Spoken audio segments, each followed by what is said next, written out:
Assalamualaikum warahmatullahi wabarakatuh. Perkenalkan, nama saya Enita. Nah, teman-teman, kita jumpa lagi di video ini. Pada video sebelumnya kita membahas tentang pendekatan-pendekatan pembelajaran IPA. Nah, di video ini kita membahas tentang materi, yaitu model-model pembelajaran IPA. Baik, langsung saja kita mulai ke materi yang pertama, yaitu pengertian model pembelajaran. Menurut Trianto, model pembelajaran adalah suatu perencanaan atau suatu pola yang digunakan sebagai pedoman dalam melaksanakan pembelajaran di kelas atau pembelajaran dalam tutorial.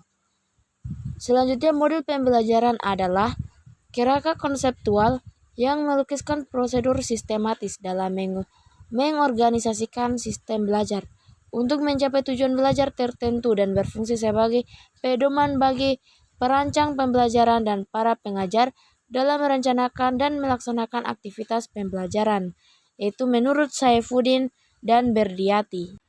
Model pembelajaran merupakan suatu rancangan atau desain yang menggambarkan proses rinci penciptaan situasi lingkungan yang memungkinkan terjadinya interaksi pembelajaran agar terjadi perubahan atau perkembangan diri peserta didik.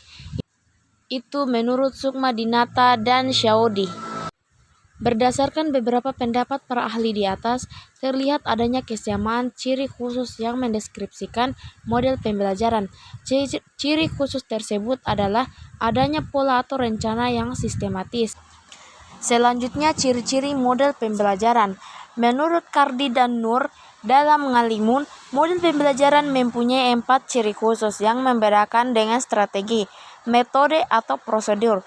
Ciri-ciri tersebut antara lain yaitu model pembelajaran merupakan rasional, teoretik, logis yang disusun oleh para pencipta atau pengembangnya, berupa landasan pemikiran mengenai apa dan bagaimana peserta didik akan belajar atau memiliki tujuan belajar dan pembelajaran yang ingin dicapai. Tingkah laku pembelajaran yang diperlukan agar model tersebut dapat dilaksanakan dengan berhasil dan lingkungan belajar yang diperlukan agar tujuan pembelajaran itu dapat tercapai.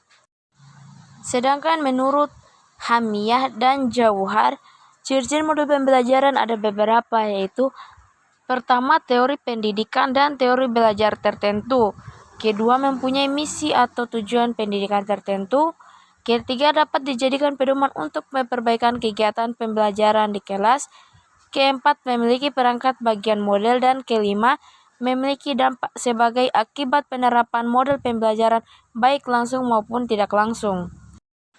Selanjutnya kita masuk ke jenis-jenis model pembelajaran HOTS IPA. Di sini ada 3 macam, yaitu problem based learning, project based learning, dan discovery learning inquiry. Di mana model discovery atau inquiry learning yaitu memahami konsep, arti, dan hubungan melalui proses intuitif untuk akhirnya sampai kepada suatu kesimpulan. Discovery terjadi bila individu terlibat terutama dalam penggunaan proses mentalnya untuk menemukan beberapa konsep dan prinsip. Di mana langkah-langkah model discovery inquiry learning ada beberapa, yaitu yang pertama pemberian rangsangan atau stimulation, yang kedua pernyataan atau identitas masalah atau problem statement, yang ketiga pengumpulan data atau data collection, yang keempat pengolahan data atau data processing, yang kelima pembuktian, dan keenam menarik simpulan atau generalisasi. Selanjutnya, model pembelajaran problem basic learning.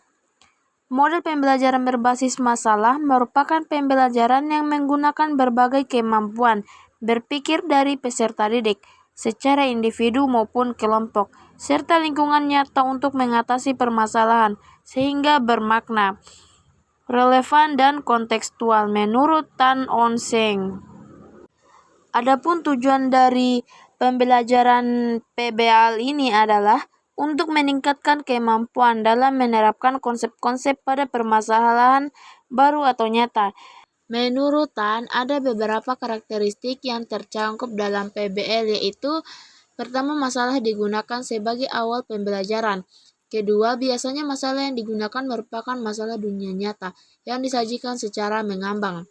Yang ketiga, masalah biasanya menuntut perspektif majemuk. Yang keempat, masalah membuat pembelajaran tentang untuk mendapatkan pembelajaran di ranah pembelajaran yang baru. Yang kelima, sangat mengutamakan belajar mandiri. Yang keenam, manfaat sumber pengetahuan yang bervariasi, tidak dari satu sumber saja. Dan yang ketujuh, pembelajarannya kolaboratif, komunikatif, dan komparatif. Karakteristik ini membuat peserta didik untuk dapat menggunakan kemampuan berpikir tingkat tinggi, terutama kemampuan pemecahan masalah. Baik, selanjutnya kelebihan model PBL. Kelebihannya ini ada beberapa, antara lain pembelajaran berpusat pada peserta didik, mengembangkan pengendalian diri peserta didik, memungkinkan peserta didik mempelajari peristiwa secara multidimensi dan mendalam, mengembangkan keterampilan pemecahan masalah, mendorong peserta didik mempelajari materi dan konsep baru ketika memecahkan masalah, dan lain-lain. Selanjutnya kita masuk ke model pembelajaran project-based learning, di mana model pembelajaran ini adalah model pembelajaran yang melibatkan keaktifan peserta didik dalam memecahkan masalah, dilakukan secara berkelompok atau mandiri melalui tahapan ilmiah, dengan batasan waktu tertentu yang dituangkan dalam sebuah produk, untuk selanjutnya dipresentasikan kepada orang lain. Adapun karakteristik dari model pembelajaran PJBL tadi, ada beberapa, itu penyelesaian tugas dilakukan secara mandiri dimulai dari tahap perencanaan, penyusunan, hingga pemaparan produk. Setelah itu peserta didik bertanggung jawab penuh terhadap proyek yang akan dihasilkan. Dan proyek melibatkan peran teman sebaya guru, orang tua, bahkan masyarakat, dan melatih kemampuan berpikir kreatif. Setelah itu situasi kelas sangat toleran dengan kekurangan dan perkembangan gagasan. Adapun penerapan project-based learning, ada beberapa. Yang pertama, topik atau materi. Yang kedua, satu peserta didik tidak menghasilkan satu proyek.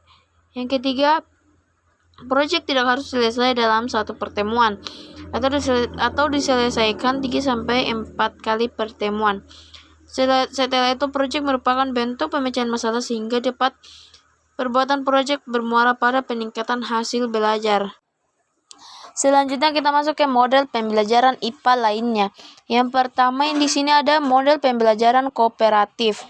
Yang kedua model pembelajaran kontekstual, dan yang ketiga model pembelajaran PAICAM. Baik, yang pertama model pembelajaran kooperatif, di mana model pembelajaran ini adalah kerangka konseptual rangkaian kegiatan belajar yang dilakukan oleh peserta didik dalam kelompok-kelompok tertentu untuk mencapai tujuan pembelajaran yang telah dirumuskan. Yang selanjutnya model pembelajaran PAICAM, di mana model pembelajaran ini merupakan singkatan dari pembelajaran aktif, inovatif, kreatif, dan menyenangkan. Pembelajaran ini dirancang agar membuat anak lebih aktif, mengembangkan keaktifan, sehingga pembelajarannya bisa berlangsung secara efektif, optimal, dan pada akhirnya terasa lebih menyenangkan. Selanjutnya model pembelajaran kontekstual, di mana model ini merupakan model dengan konsep belajar yang membuat guru untuk mengaitkan antara materi yang diajarkan dengan situasi dunia nyata. Model mengajar ini juga dapat mengembangkan kemampuan sosial peserta didik karena dihadapkan pada situasi dunia nyata. Selanjutnya komponen utama dari pembelajaran kontekstual, di sini ada beberapa, yaitu konstruktivisme, yaitu mendorong peserta didik agar dapat bisa mengkonstruksi pengetahuannya melalui pengamatan dan pengalaman. Setelah itu inquiry, didasarkan pada penyingkatan, penyelidikan atau pencarian dan penelusuran. Setelah itu bertanya sebagai refleksi dari keingintahuan setiap individu. Setelah itu learning community, dilakukan dengan membuat kelompok belajar.